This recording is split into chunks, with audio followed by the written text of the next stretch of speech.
네, 우리나라가 이긴다 이렇게 믿으시고 오늘 이 집회 함께 또 마음을 같이 해주시고 마음을 또 이렇게 집중해 주셔도 좋겠다 생각이 듭니다. 이렇게 무더위 가운데 그래도 뭐 올림픽이 조금 뭐 이렇게 코로나 때문에 평소보다는 덜 관심이 가는 그런 가운데 시작이 됐었습니다만 그래도 이렇게 여러 종목들 경기를 보면서 조금 이렇게 무더위를 이렇게 시원하게 해주는 그런 기쁜 소식들도 전해 오는 것 같아서 또 그런 간간히 그런 즐거움도 누리시겠다 생각이 듭니다. 오늘은 우리 이 시간에 종말에 관한 교리라고 안내가 되어 있고요. 사실 이제 지난주에 우리 김문무 형님 통해서 이 종말, 이 마지막 때에 일어날 일들에 대해서 이 교회와 관련돼서 이 영광스러운 교회를 향한 우리 주님의 참 이 섭리와 계획을 우리가 잘 살펴보면서 대략적으로 우리 앞에 이제 일어날 일들에 대해서는 함께 교훈을 받고 또 배운 바가 있습니다. 오늘 이 시간에는 이런 마지막 때라고 할까요?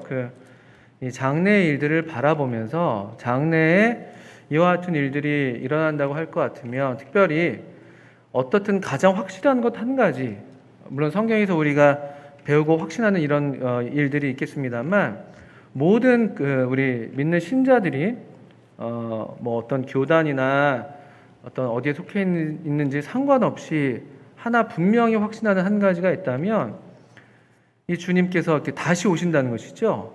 이게 이제 확실한 우리 마지막 때에 일어날 가장 확실하고 분명한 일 하나가 있다면 바로 주님이 오신다. 다시 오신다라는 이 사실일 것입니다. 이 주님이 다시 오시는데 이 다시 오실 때 어떤 모습으로 오시는가, 이제 이것이 또 우리에게 대단히 중요한 또 성경에서 가르치는 바가 될 텐데요. 이 영광스러운 이 성경에서는 주님께서 영광 중에 다시 오실 것이라고 약속을 하십니다.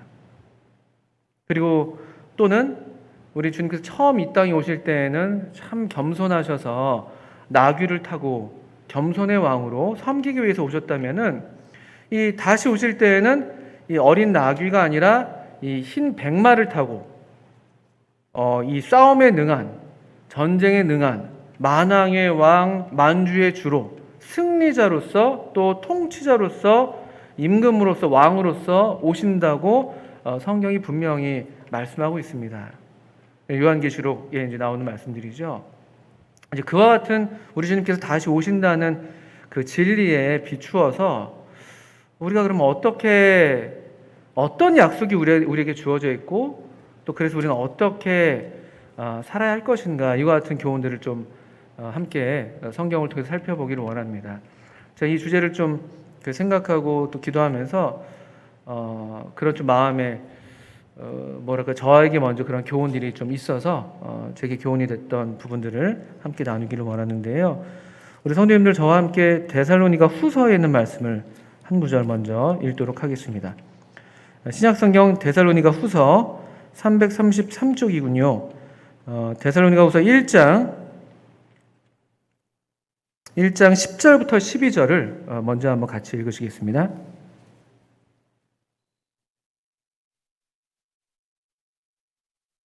데살로니가 후서 1장 10절부터 12절입니다.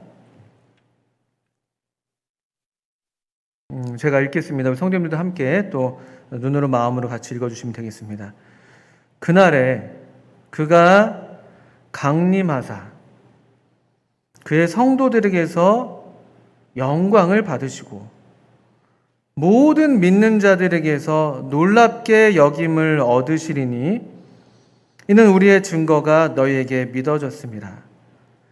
이러므로 우리도 항상 너희를 위하여 기도함은 우리 하나님이 너희를 그 부르심에 합당한 자로 여기시고 모든 선을 기뻐함과 믿음의 역사를 능력으로 이루게 하시고 우리 하나님과 주 예수 그리스도의 은혜대로 우리 주 예수의 이름이 너희 가운데서 영광을 받으시고 너희도 그 안에서 영광을 받게 하려 함이라.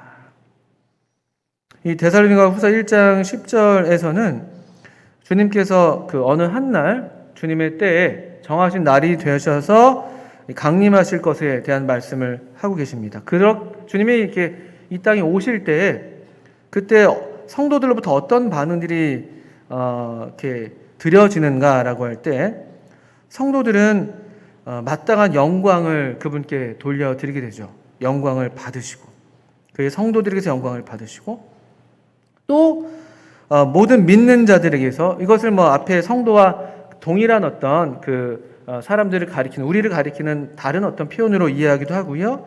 또는 그의 성도들을 보통 이제 어떤 유대인 성도들을 가리킨다면 모든 믿는 자들은 이방인 성도들을 가리킨다 이렇게도 분별을 하기도 합니다만 어떻든 간에 이 성도들이든 믿는 자들이든 이 우리 예수님의 복음에 복종하는 우리 주님으로 말미암아 거듭난 우리들 같은 사람들을 가리킨다고 분별이 되는데요.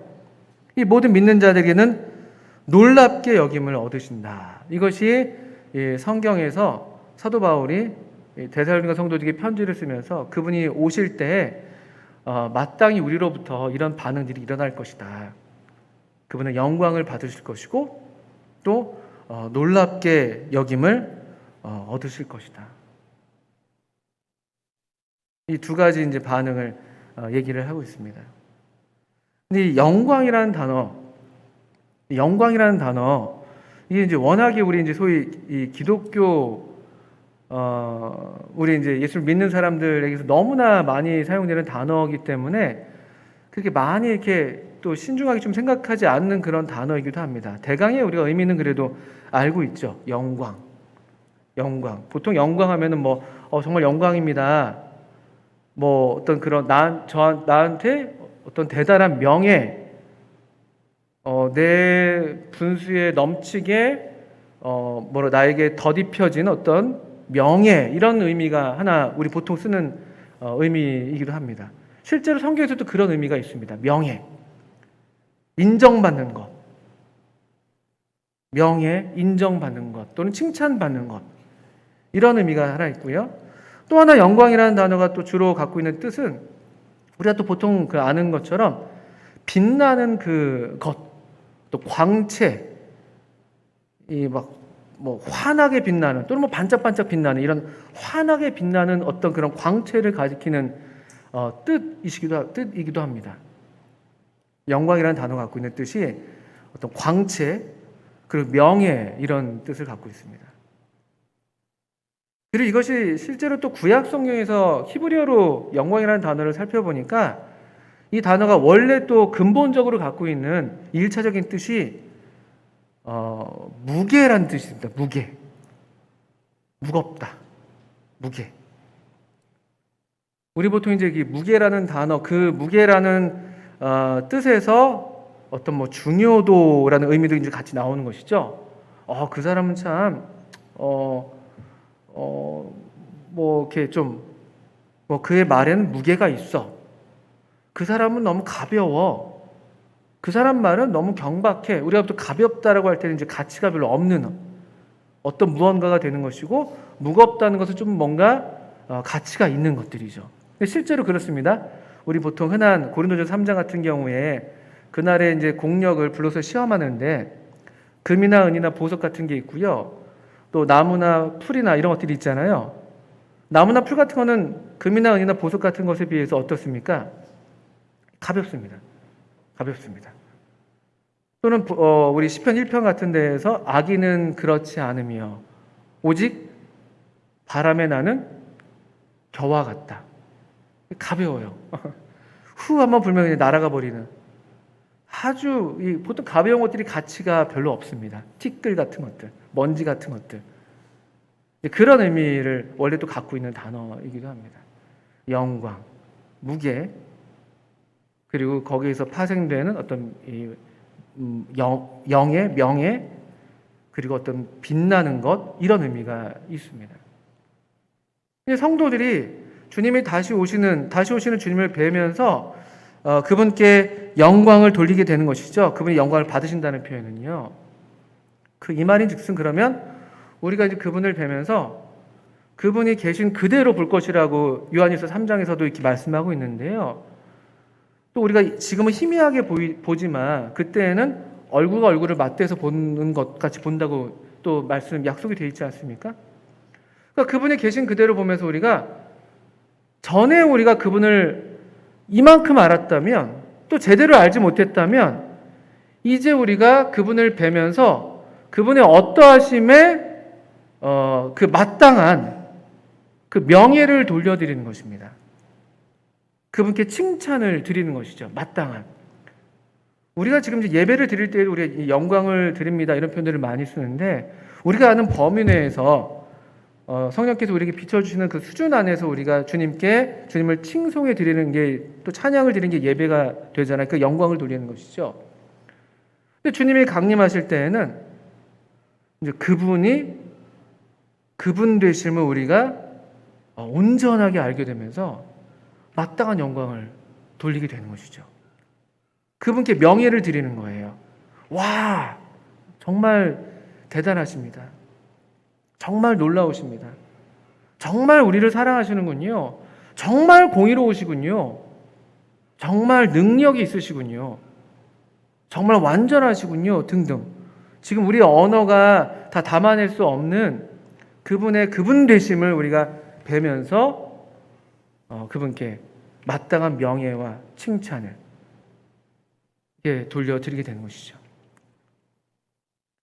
또 놀랍게 여김을 얻으신다는 것은, 왜냐하면은 우리가 지금 별로 놀라지 않는 이유가 잘 모르니까, 주님을 잘 모르니까 별로 안 놀라요. 우리 신앙에 별로 이렇게 경의가 별로 많이 나타나지 않는 것 같습니다. 오랫동안 이제 신앙생활 하다 보면 약간 이제 익숙해지고 이런 것들이 너무나, 이 성경의 진리가 너무나 그냥 당연하고 그냥 삶의 일부가 돼서 별로 경이감이 없는, 그냥 약간 부정적으로 말하면 매너리즘에 빠지게 될 때가 있는데, 그런데 우리가 역시 또 그분이 강림하실 땐 우리가 그분을 뵐 때 그분이 계신 그대로 뵙기 때문에 놀랄 수밖에 없는 거예요. 이게 이제 마땅한 반응, 예상되는 반응입니다. 실제로 성경에서 우리 주님이 이 땅에 계실 때 주님께서 어떤 그 이적들을 행하시고, 그때 사람들의 반응이 보통 이런 반응들이었죠.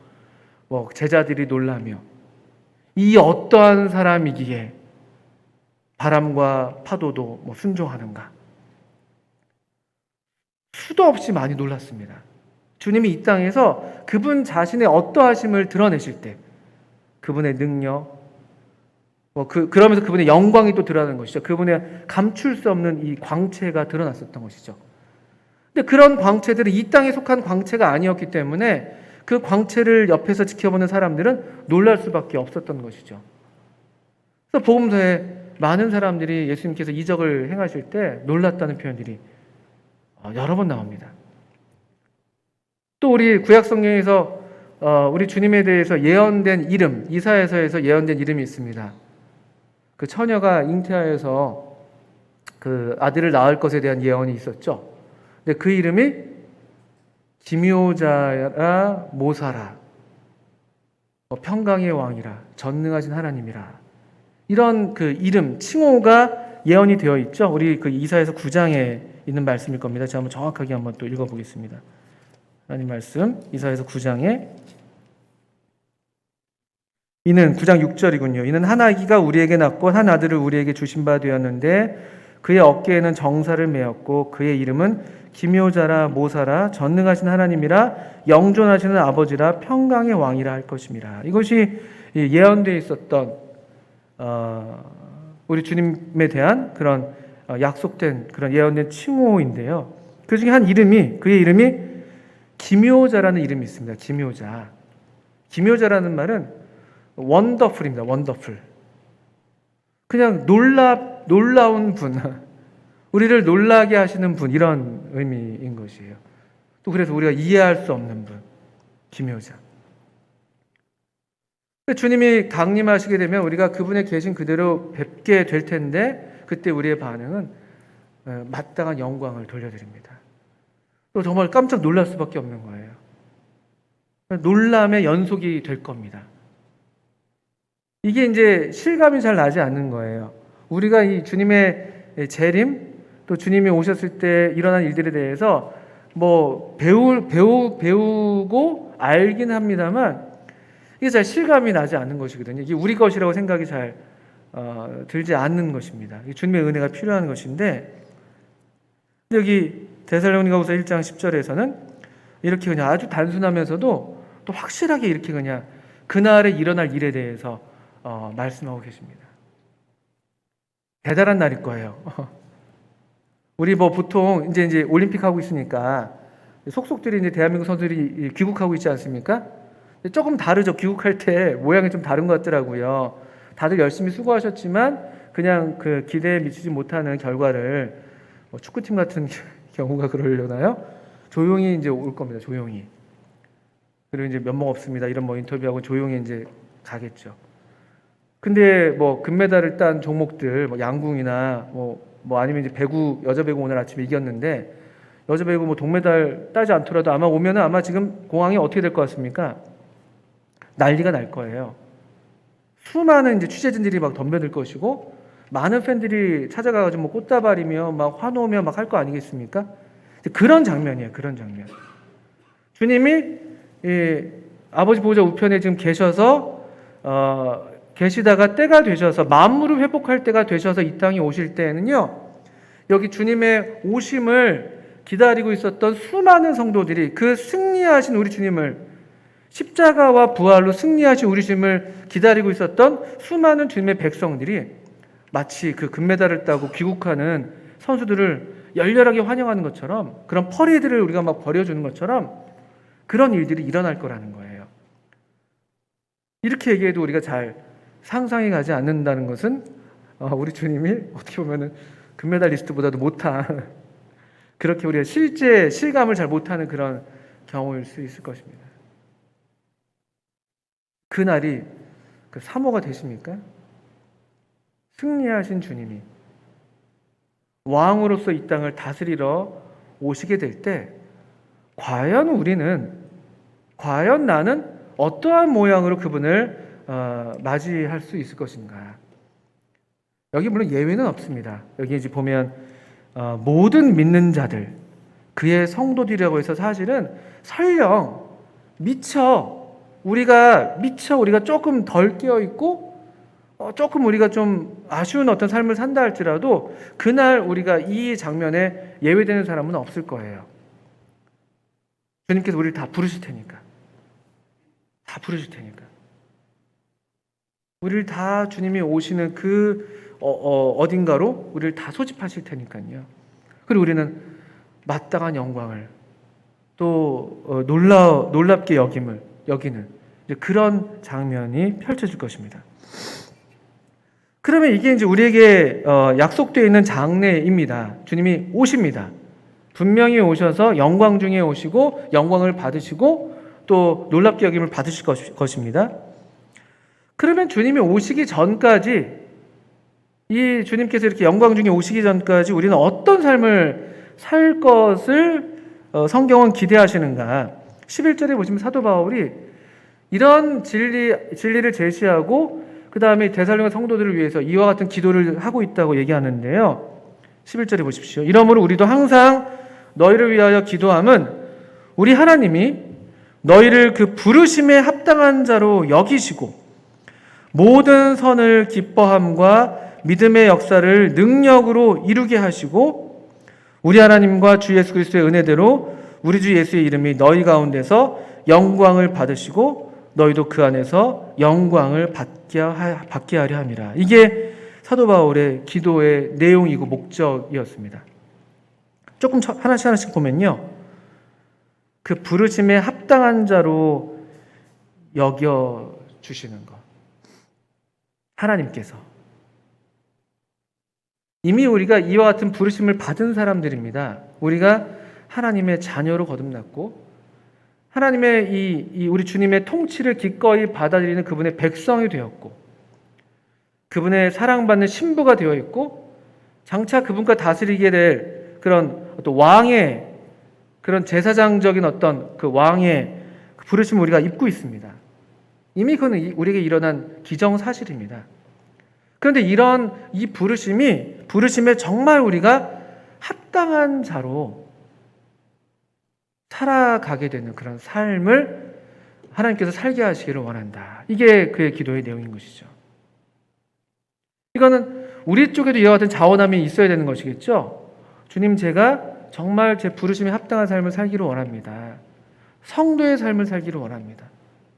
정말 거룩하게, 정말 주님의 영광을 드러내는, 그분의 이름을 높이는, 또 제 삶이 우리 주님의 통치를 받아들이는, 제 삶에서 순종의 열매가 맺혀지는 그런 삶을 살기를 원합니다라는 우리의 소원이 한쪽에 있다면, 그리고 또 우리의 우리에게 소원을 주시고 우리 안에서 역사하시는 우리 주님의 역사, 일하심,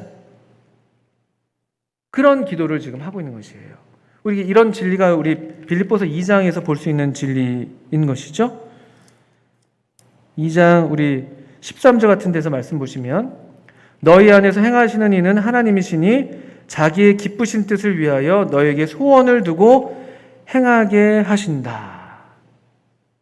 너희 안에서 행하시는 하나님이 우리 안에서 행하시는 일들이 있습니다. 새로운 마음, 새로운 영을 주시고, 새로운 소원을 주시고, 자원하는 심령을 주시고, 기꺼이 우리 자신을 주님께 순종하고자 하는 마음을 주시고, 성령께서 우리 안에서 역사하시는 그런 일들이죠. 그리고 이 하나님께서 우리 안에서 일하시고, 또 우리도 역시 빌립보서 2장 13절에 말씀 읽었는데 그 앞에 보시면 2장 12절에는 후반부에 보시면 항상 복종하여 두렵고 떨림으로 너희 구원을 이루라. 이 두 가지 진리가 다 같이 있는 것이죠.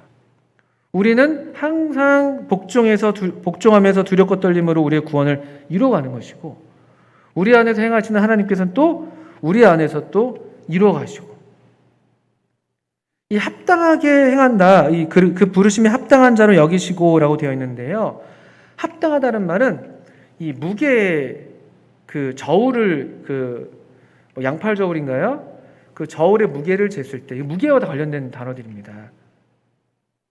이쪽 무게랑 이쪽 무게가 평형을 이루는, 그 부르심의 무게가 있다면 여기는 우리 삶의 무게가 있는, 우리 순종의 삶의 무게가 있는, 우리 안에서 행하시는 이 하나님이 계시다면은 또 우리가 두렵고 떨림으로 우리의 구원을 이루는 우리의 순종의 삶이 양편에 있는 그런 삶이 되기를 기도하고 있습니다.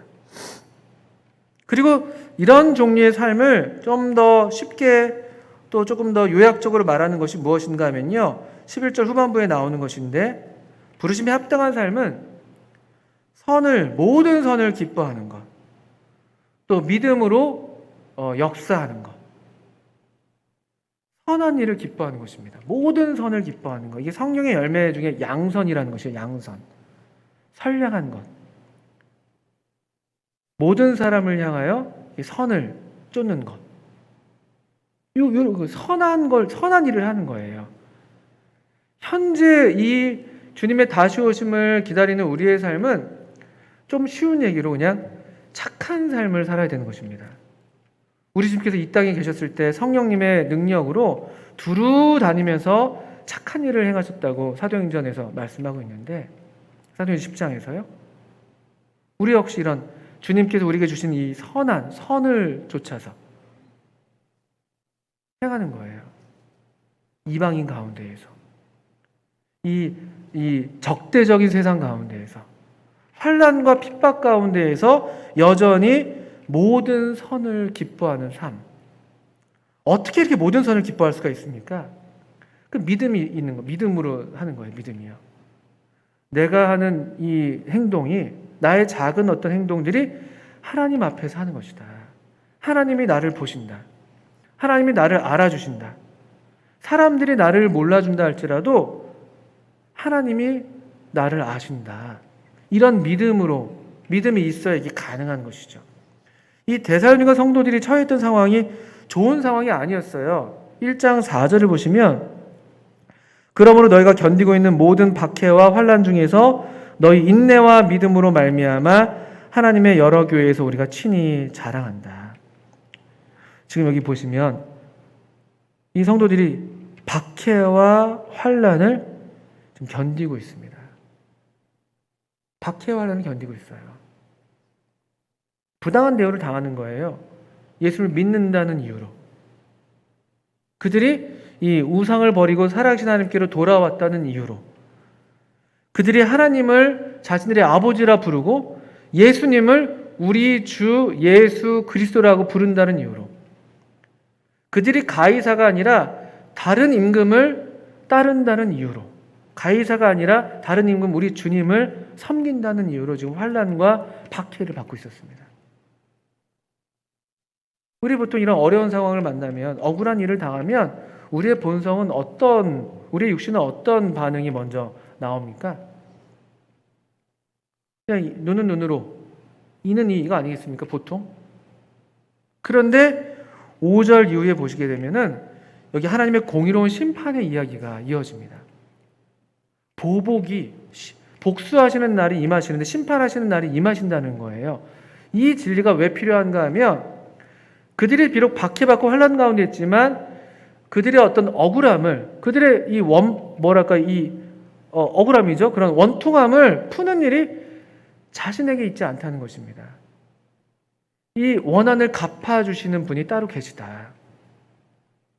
그게 공의로운 심판이 있을 것이다. 6절 보시면 너희로 환난을 받게 하는 자들에게는 환난으로 갚으실 거야. 환난을 받는 너에게는 우리와 함께 안식으로 갚으시는 것이 하나님의 공의야. 하나님의 공의를 지금 가르쳐 주는 거예요. 우리의 요즘에 이제 정의가 워낙에 화두인데 우리 수준의 정의로는 해결이 안 되는 일들이 얼마나 많아요. 이쪽 편에서는 이게 정의 같아서 이렇게 했는데 이게 또 다른 쪽에는 정의롭지 못한 결과가 나오고. 여기 정말 공의로우신, 실수가 없으신 공평하신 하나님의 심판이 있다는 이 약속이 되는 거예요. 이 소망이 되고 그게 이들에게 위로가 되는 것이죠. 또 하나님께 맡기는 거예요. 마치 그래서 우리는 이 주님이 오실 때까지 우리 성도들의 삶의 모양과 유사한 것은 누가복음 18장에 나오는 그 과부, 기억나십니까? 주님께서 비유 가운데 말씀하셨는데요. 항상 기도하고 낭망치 말아야 할 것을 한 여자를 빌어서 얘기를 하셨죠. 억울한 일이 있어요. 억울한 일이 있어요. 근데 이 세상에는 불의한 재판관인 거예요. 불의한 재판관. 이게 해결이 안 됩니다. 그렇지만 끈질기게 이 어떤 이 불의한 일에 대해서, 우리가 당하는 부당한 일에 대해서 이 기도로 믿음을 갖고, 그 누가복음 18장에 그 항상 기도하고 낭망치 말아야 될 것의 결론이 되는 것은 기도였죠. 기도. 그러나 인자가 올 때 세상에서 믿음이었죠. 믿음을 보겠느냐. 이렇게 연결이 되는 것입니다. 그러니까 이 사도 바울의 이 1장 11절의 기도는 모든 선을 기뻐함과 믿음의 역사를 능력으로 이루게 하시고, 이게 가능하려면은 이 앞서서 이 소망이 그들 삶을 주장해야만 되는 것이죠. 이 확실한 소망, 주님께서 마침내 오셔서 우리는 하나님 나라에 합당한 자로 여겨주실 것이고, 우리를 하나님 나라로 환영해 주실 것이고, 우리도 그분의 오심을 환영하는데, 우리 1장 10절에서 보신 것처럼요, 그분을 열렬하게 영광을 돌려드리고 놀랍게 여기게 되는데, 그분도 우리를 하나님 나라에 기쁘게 우리를 환영해 드리는 1장 5절에 나오는 말씀이거든요. 이는 하나님의 공의로운 심판의 표요 너희로 하여금 하나님 나라에 합당한 자로 여김을 받게 하려 함이니.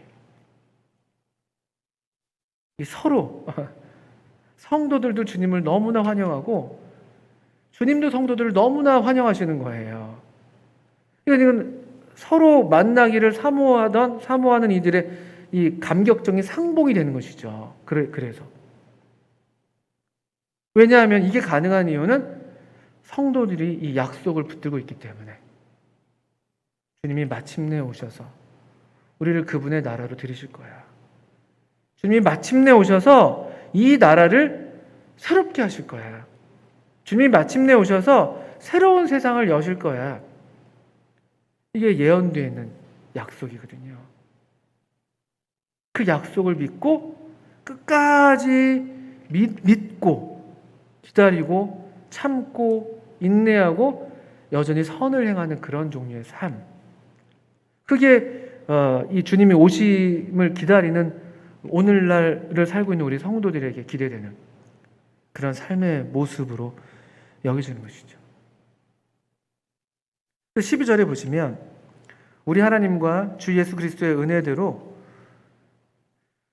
우리 주 예수의 이름이 너희 가운데서 영광을 받으시고 너희도 그 안에서 영광을 받게 하려니라. 저는 이 말씀이 굉장히 새롭게 다가오는 것입니다. 우리는 보통 그냥 그래 우리가 주님의 영광을 위해서 먹든지 마시든지 무엇을 하든지 하나님의 영광을 위해서 마땅히 우리가 주님의 영광을 위해서 이제 사는 것이죠. 그런데 우리가 이제 이런 주님께 주님이 영광을 받으시는 그런 삶을 사는 우리에게 약속된 게 뭐냐면요. 12절 후반부에 보신 것처럼 우리도 그 안에서 영광을 받는다는 것입니다. 이걸 믿으십니까? 주님이 오셔요. 그분이 왕권을 가지고 오십니다. 새로운 나라를 세우시는 거예요. 이 세상 나라가 지나갑니다. 거대한 제국들이 다 지나가는 거예요. 다니엘서에서 예언됐던 그런 제국들, 아무리 정의를 부르짖고 아무리 문명의 발달을 찬양하고 아무리 인류의 장래를 낙관하고 한다 할지라도 다 지나갑니다. 그 신상이 무너져요. 손으로 만들지 아니한 한 뜨인돌이 와서 그 발을 쳐서 신상이 무너지게 합니다. 그게 다니엘서에서 기록되어 있는 우리 이 인류 역사에 대한 예언이죠. 그리고 한 나라가 온 우주를 충만하게 하는 한 나라가 세워집니다. 그 나라의 왕권을 가지고 오시는 분이 우리 주님이세요. 이 어느 나라에 충성할 것인가?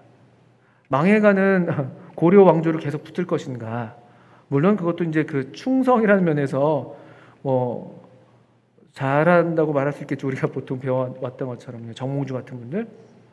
그렇지만 나라가 바뀌는 게 기정사실이라면 또 더 완전하고 더 좋은 나라고 더 뭐랄까요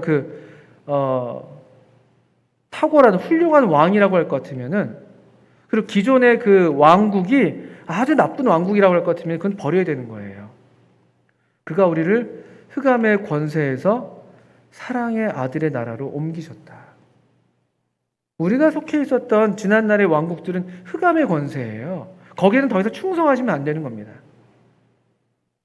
역대상 12장에 이 왕권이 사울에게서 다윗으로 옮아가는 그런 장면이죠.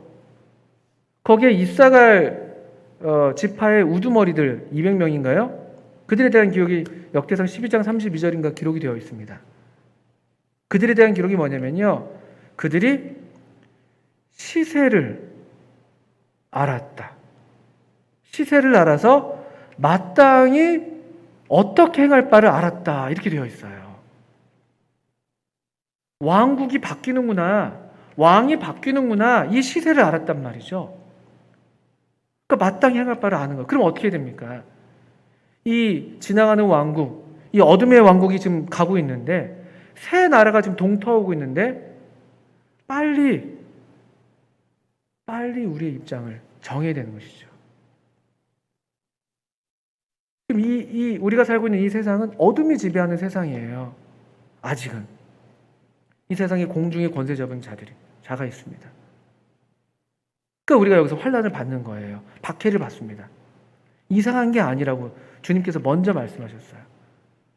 이 세상이 나를 핍박했기 때문에 내가 택한 너희도 핍박할 거라고 요한복음 15장에 너희가 세상에서는 환난을 당할 것이라고 요한복음 16장에 무릇 경건하게 살고자 하는 자는 핍박을 받을 것이라고 디모데 후서 3장에 이거는 성경이 그냥 약속이 되는 것입니다.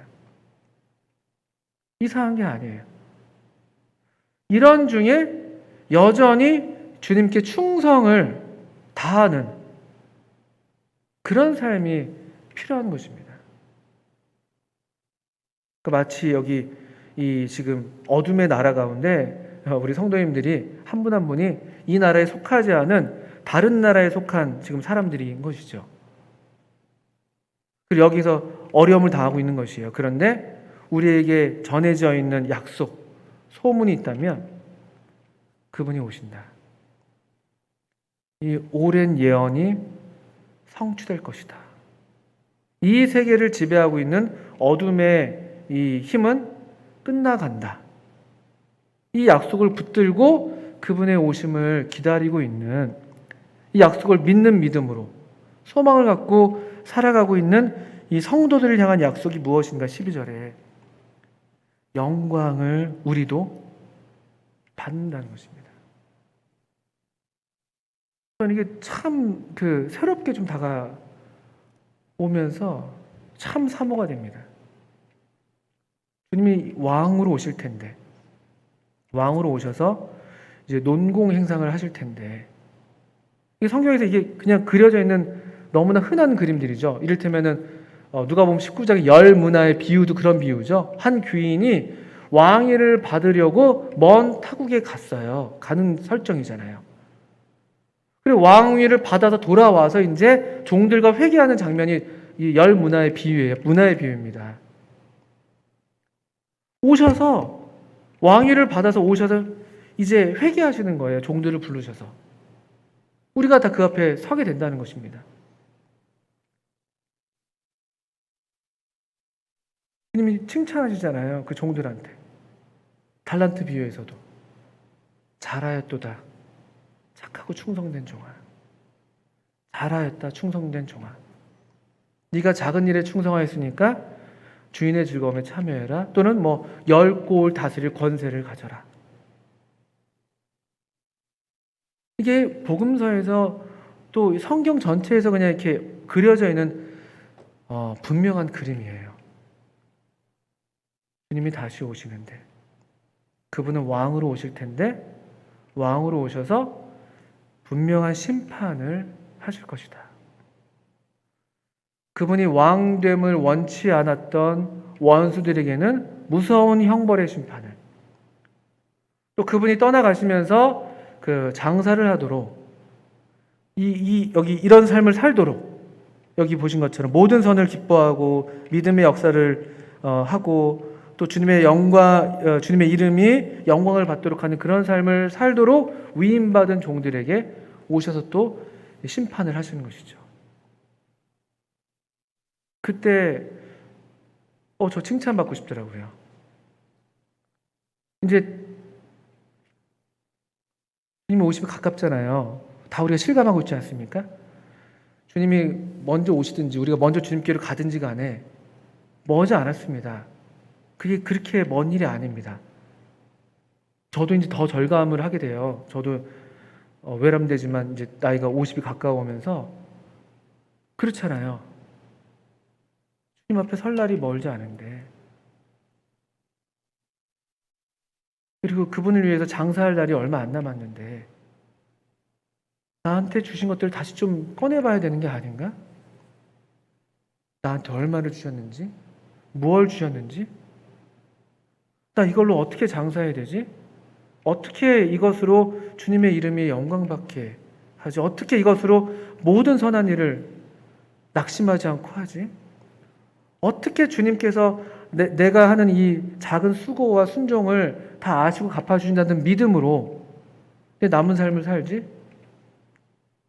이런 생각들 하게 되고 또 하셔야 되는 것이죠. 계산하는 거예요. 계산하는 겁니다.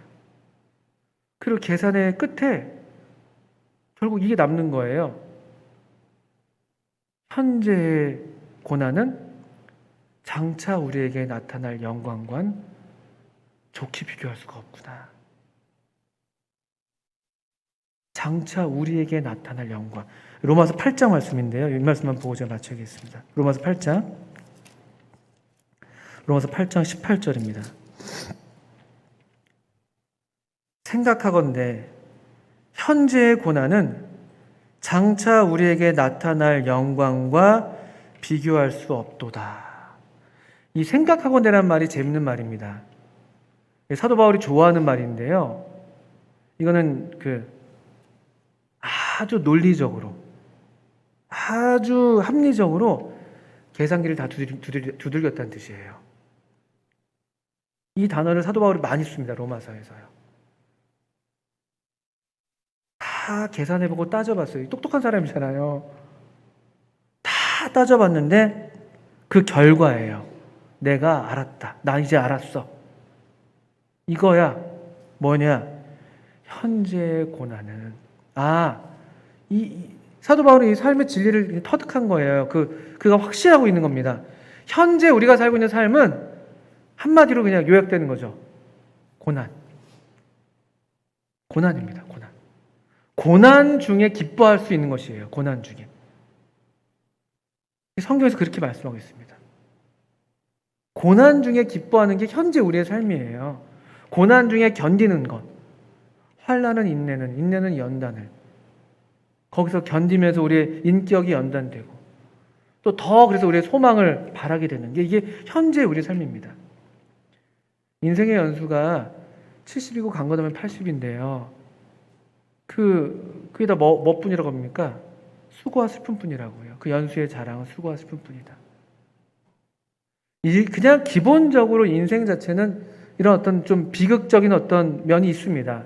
이 로마서 8장 18절 후반부에도 그래서 이런 피조물들의 어떤 그런 비극적인 모습들이 묘사가 되죠. 사람도 거기에 예외가 아니죠. 허무한데 굴복하게 되고 또 썩어짐의 종로를 타고 탄식하는 그런 그냥 그것이 인생이죠. 인생 무상입니다. 화모 11홍이고 권불 10년이고 별거 없잖아요. 앞서서 많은 이 삶을 살다 간 또 삶에 대해서 좀 고민한 사람들의 결론들이 그거 아닙니까? 인생이 별거 없구나. 참 인생 고난이구나. 수고와 슬픈 뿐이구나.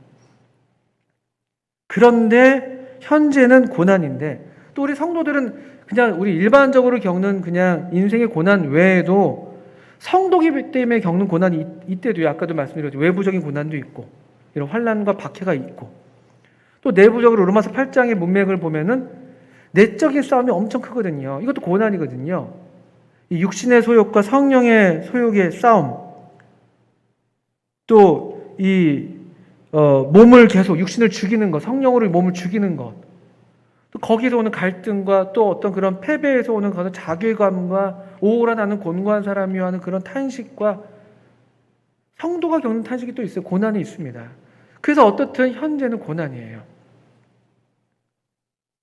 생각하건대 현재의 고난이 있습니다. 그런데 이 현재의 고난이 장차 우리에게 나타날 영광과 비교할 수가 없대도요. 이게 사도 바울의 결론입니다. 이 장래의 소망.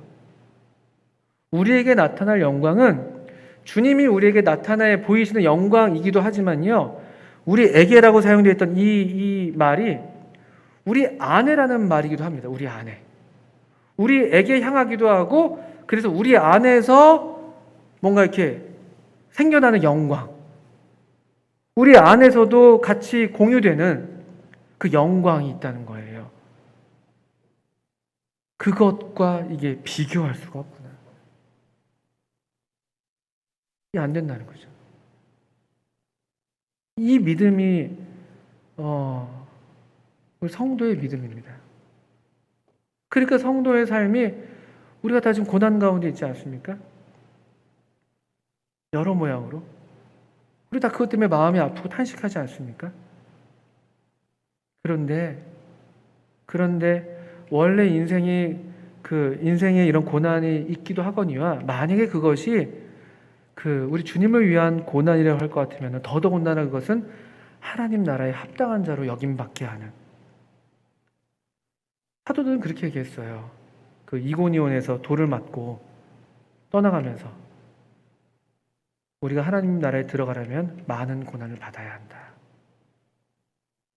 하나님 나라에 들어가는 조건이라기보다는 그렇게 될 수밖에 없다는 거예요. 하나님 나라를 믿는 삶을 산다는 것은 그런 의미라는 것이죠.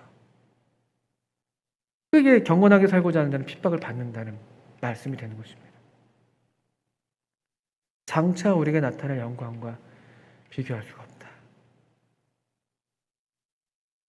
여기에 우리가 눈이 띄어야 되는 것이죠. 주님이 오세요. 머지않아서 오십니다. 우리가 가든지. 그때 우리 주님으로부터 영광을 받아야 되지 않겠습니까? 그 영광이 무엇이었습니까? 무게. 그분이 찬란하게 빛나는 것처럼 우리도 그 영광스러운 어떤 그 빛나는 어떤 존재, 그리고 명예, 이거는 세속적인 게 아니에요. 이 주님으로부터 보상을 바라는 것은 이것이야말로 참된 믿음입니다. 이것이야말로 참된 믿음. 왜냐하면 주님이 그걸 말씀하시고 약속하셨으니까. 너희도 그 안에서 영광을 받게 하려 합니다. 저는 이 영광 받고 싶습니다. 주님이 제게도 잘했다. 너 참 수고했다. 잘 견뎠다. 우리 모두가 그런 주님으로부터 명예를 얻어야 되지 않겠습니까? 그게 우리들의 그 소망이어야 되지 않겠습니까? 아니면 우리 삶이 바람 후 한번 불면 그냥 날아가 버릴 것 같은 그런 풀이나 나무나 이 건초더미 같은 바람에 날린 겨 같은 아무것도 남지 않는 주님을 위해서 주님의 이 영광을 바라고 우리가 주님을 위해서 짊어진 십자가의 무게만큼 우리의 영광의 무게가 결정될 것입니다. 우리에게 이런 장래가 약속이 돼 있다고 할진데 우리도 사도 바울과 더불어서 생각하십시오. 성경 말씀을 꼼꼼하게 따져 읽어보시고 저 자신도 그렇습니다. 정말 내 삶을 다시 한번 중간에 멈춰 서셔서 중간 정산 해보시고 주님이 곧 오실 텐데 무엇을 남겨드릴 것인가? 무엇을 남겨드릴 것인가? 그분의 이름이 영광스럽게 되는 일이 또 무엇이 있겠는가? 그런 또 날들, 그런 시간들이 우리 앞에 있기를 바랍니다. 그래서 우리 모두가 주님으로부터 또 주님 안에서 영광을 다 받는 우리 모두가 되기를 바랍니다. 함께 기도하겠습니다. 하나님 아버지, 참 우리가 지금은 하나님의 자녀이지만 장래에 어떻게 될 것은 아직 우리가 알지 못하고 또 나타나지 않고 있습니다. 그러나 주님, 그렇지만 또 우리가 성경 말씀을 통해서 알고 또 믿는 만큼 또 우리의 삶이 정말 이 장래의 영광을 바라는 또 그 영광을 사모하여서 참 영광을 참 구하는 그런 삶이 되도록 주님 우리를 도와주시고 하나님의 은혜로 우리 가운데 이 같은 일들이 이루어지게 해주시기를 간절히 원합니다. 주님이 오실 날이 가깝다고 하는 이때에 저희들의 삶이 가벼운 바람에 날리는 겨와 같은 삶이 아니라 주님 앞에서 인정받는 그 무거운 영광의 무게가 우리 가운데 나타나는 그런 삶이 되도록 주님 은혜로 우리를 붙들어 주시기를 기도합니다. 예수님의 이름으로 하나님 아버지께 기도합니다. 아멘. 네, 감사합니다.